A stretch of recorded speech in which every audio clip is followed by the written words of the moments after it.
नमस्कार, मेरा नाम विद्या भूषण है जी। तो मैं अज बड़ा गै प्रसन्न होया डोगरी गाना सुनिए।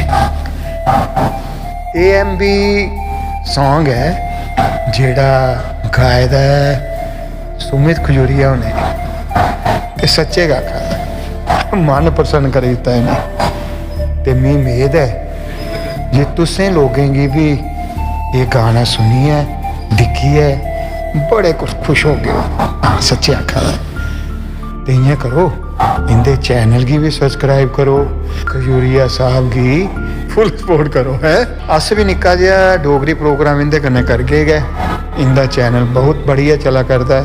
ये गाने बड़ा अच्छा कंपोज कर देन, गांदे भी बड़ा अच्छा, तो जरूर जरूर सुनो।